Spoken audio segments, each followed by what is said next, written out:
Okay guys, another video from the Goodwill thrift shop in on Boynton Beach Boulevard at the corner of Military. I am, of course, always in search of mid-century items, and I'm trying to stay in the zone of 50s, 60s, 70s Danish modern mid-century stuff. That's my hope, is to try to really stay in that zone.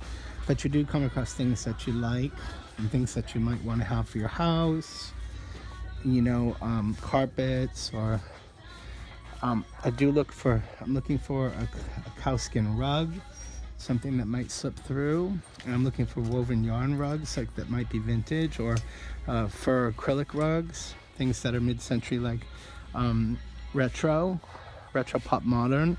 That's kind of what I'm looking at. But you do come across all kinds of things that you can use. This is a very big piece of felt that you could use for covering pillows and fabrics. There's a lot of interesting things that you can look through that might be mid-century, including artwork. One of the things I wanted to talk quickly about on this video is that sometimes you don't know what the hell some of these things are. You're looking and you're like, what is this thing? And you're trying to source it, and you're trying to determine what it is. And let me give you an example on two items, and you have to try to figure out what you're looking at and is it valuable. Here we go. We're back over here. Okay, so here's what I'm talking about. This immediately looks like a wall sculpture.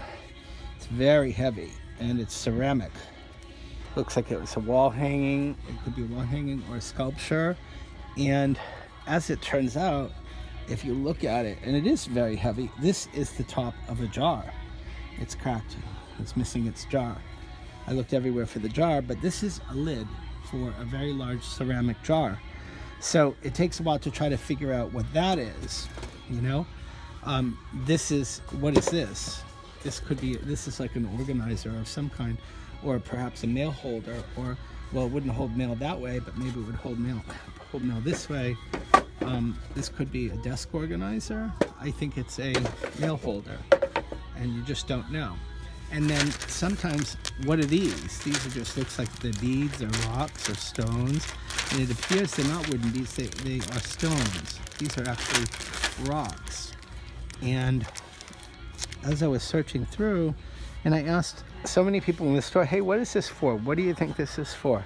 I came across this homemade carved box, which is hinged and opens. Okay, what could this possibly be? And nobody in the store knew. And then finally, a woman said, I think I know what it is. It's that game with the stones. I don't remember what it is.